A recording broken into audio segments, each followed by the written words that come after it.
Hey everybody, welcome back to Lunch at Uncle Jason's. Today I'm going to make a beef stew. There's nothing to me more comforting than a beef stew, and I've had some of the nephews ask me, Uncle Jason, will you make beef stew? So we're going to make beef stew today.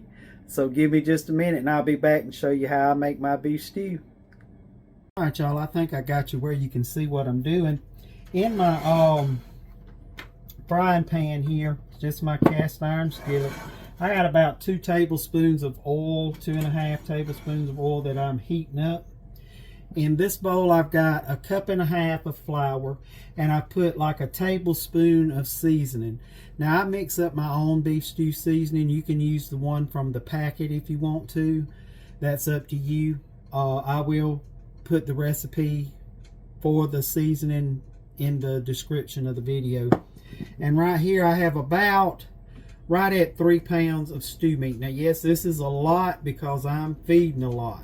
So you can cut this down and cut the recipe down however you want. But all I'm going to do is take this meat, and I've washed it, and I went in and guys, the big pieces of meat that are huge, I cut those up to just so it'll be bite size. I don't want a piece of meat that you can't really just pop in your mouth on there. You know what I'm saying? If it's to where you can't, you have to sit there and bite it and then bite it again, it's not worth me fooling with. I want it to be a bite-sized piece. So I'm just going to toss this in the seasoned flour, and I'm going to put it right over here in my hot pan, and I'm just going to brown this meat up. That's simply all I'm going to do. I brown my meat first in the flour, then I put it in beef stock and beef broth, whichever one I have. Usually it's beef stock. And I will boil it until that meat gets done. Now I'm going to do this in batches, so I'm going to fry this meat up, and when I'm through I'll come back and show you what I do next. Give me just a minute. Alright y'all, this is the first batch is browned up. Now it's not done. I'm going to hold it up so you can see. As you can see, it's still red, y'all. And that's fine. You're not trying to cook it done. You're just getting some color on it. That's all we're doing now. So I'm going to continue doing this until I have all 3 pounds of my meat browned up and ready to go. So give me a minute and I'll be back. And if you have to add more oil to this pan, do so. It's fine. It's not going to hurt anything. Give me a minute. Alright y'all, I'm back. I got all 3 pounds of that meat browned up. Like I said, it's not completely done. It's just got some color on it. Now what I'm going to do next is I'm going to put my big pot on the stove here. And I'm going to put in a 32-ounce container of beef stock. And if you got beef broth, that's fine. Either one is fine. I'm not going to put any seasoning in this yet or anything like that, just the stock. And once this comes to a boil, I'm going to put this meat back into that. And also, y'all, I wanted to tell you, the pan that you fried your meat in is going to have like a roux in there. Don't throw that away because we're going to use it. So give me just a minute and I'll be back. I just wanted to touch base with you and show you where I was. Give me a second. Alright y'all, my stock is up to a boil. I'm going to add 3 beef bouillon cubes. That's why I said I wasn't going to add any seasoning to this yet. I'm going to add those bouillon cubes. And I'm just going to simply pour all of my meat, juices that's in the bowl, everything. You want all of that back into your pot. You want to make sure that stock just covers your beef. You want to bring this up to a boil. Then I'm going to reduce it down to a simmer, put my lid on it, and let it simmer for probably about 20-25 minutes to get that beef a little tender. Now the reason I floured and fried that beef first is because that's where it starts to help your broth thicken. because this is a stew, it's not a soup. So a stew, you want it to be a little thicker. So that's why I done all that with the beef first. So give me another minute and I'll be back. All right, y'all, I'm getting close to putting my vegetables and all in, but I wanted you to see this. See how this has made a thick gravy? I've got about 10 more minutes for this to boil, so I'm about halfway through my cooking process on this. But y'all, this smells amazing. It's so good, this gravy. Now what I'm gonna do is right now I'm gonna add some more beef broth. Aldi was out of beef stock. I got the last one, and that's the one I put in here, so now I got to use beef broth. I usually don't use beef broth, but I'm going to use about half of that 32-ounce container of beef broth, because this still has a ways to cook, and I don't want it to get too thick on me. So give me about 10 more minutes, y'all, and I'll be back, and we're going to put these vegetables in. I can go ahead and show you what I got. I got a pint of baby portobello mushrooms. I just cut those in half, and you can totally leave mushrooms out if you want to. My family love mushrooms in beef stew, so that's why I do it. I've got some celery. I got about 6 stalks of celery. I cut those into about 1 inch or 1.5 inch chunks. I got about 1 pound of baby carrots, and I've got some miniature mushrooms, Lord have mercy, miniature potatoes that I cut in half if they were smaller. Larger ones I cut in 4, and the little bitty ones I just left whole. And I'll come back and show you how I cut those up too.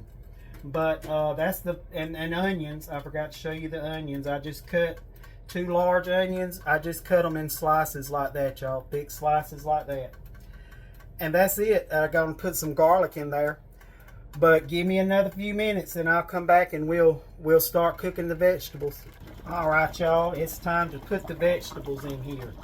I'm going to just go right on into my boiling liquid. I'm going to put all of my celery, onions, carrots, and potatoes. And this is going to be a full pot, y'all. Like a full pot. And my mushrooms. I'm going to go in there and give this a stir, and I see that I'm going to need some more liquid in it. So what I'm going to do, I'm going to stir this up really good. That looks amazing. It smells amazing. I'm going to add the rest of this 32-ounce box of beef broth. Okay, to that I'm going to add the remainder of my seasoning blend that I said I was going to have in the description, the recipe for. I'm going to put in to taste some salt and pepper, y'all, because that seasoning blend that I put in there did not have any salt in it at all. So I'm going to add a little salt just to taste. However you like it, do it. And I'm going to give this a stir. I'm going to cut my stove back up, and I'm going to bring this to a boil.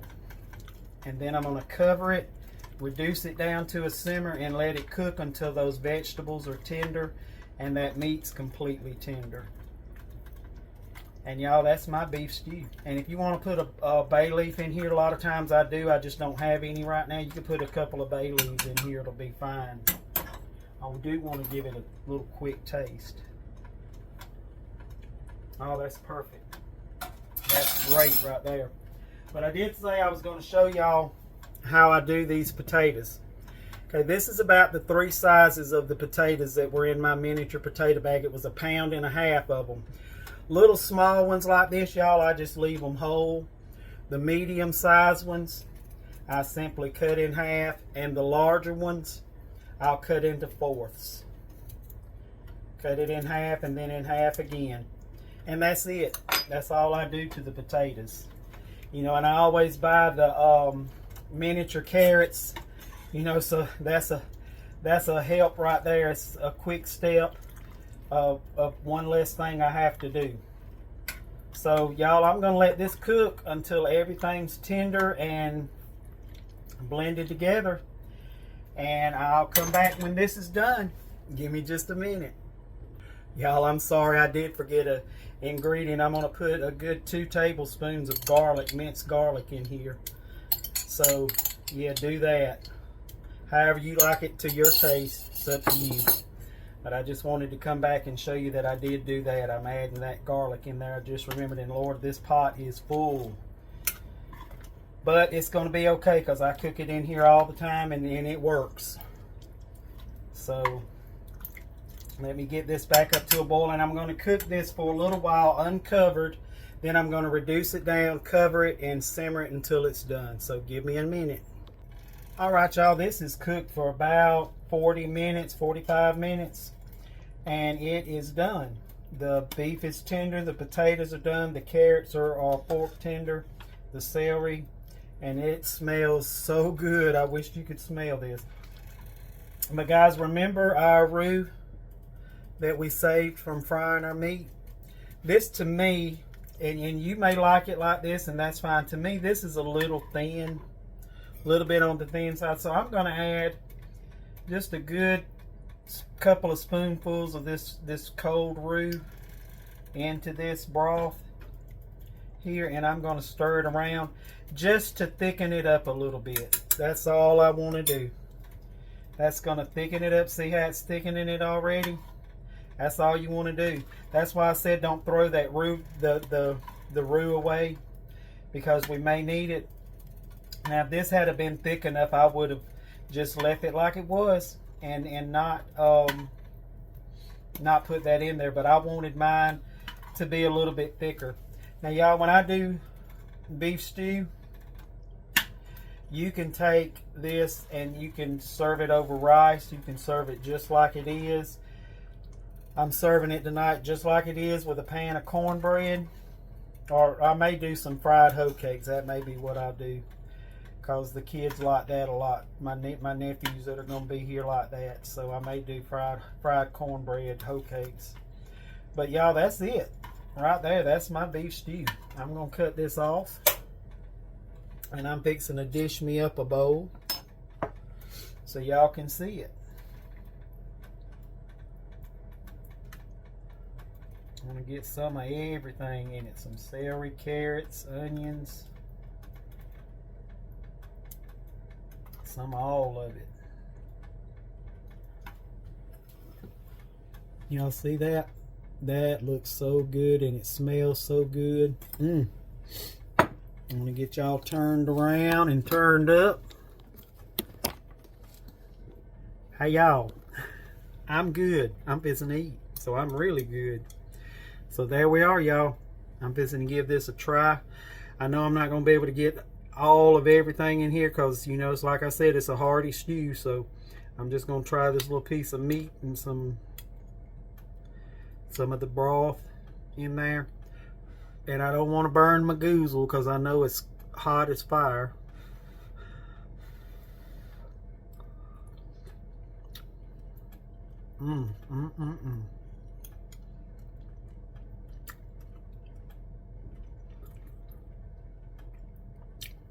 Y'all give me a minute.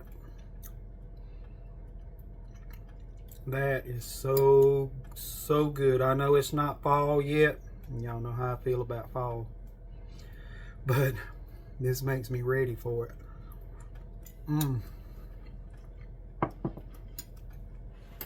Boiling that meat first after you fry it for those 20 or 25 minutes makes it so tender. And then putting it in the stew itself and cooking it just makes it that much more tender, y'all. So don't skip that step. That's amazing. And like I said, I'm going to put the recipe for my seasoning blend in the description up there with the recipe for the beef stew. But I always make my own seasoning, but you can use, like I said, the McCormick beef stew seasoning packets. Those are good. I've used those in the past. And you know, if you, like I said, if you have a bay leaf or two, you can throw that in there. I just didn't have any today. But I appreciate everybody being here and cooking with me. I know this is kind of a little bit stop and go kind of videos a little longer, but I want to say I love y'all. I appreciate you. I want you to be blessed. For everybody that's joined and come on board, I appreciate y'all. And for everybody who's ordered my cookbooks, y'all, I was floored at how many cookbooks have been ordered the past couple of weeks. Thank you. I hope you enjoy them. I really do. I really hope you enjoy all the cookbooks, all the great recipes that are in them. I love y'all. I want you to be blessed again. There's nothing wrong with saying that twice, right? So thank y'all for being here, and until next time, I'll see y'all later. Bye.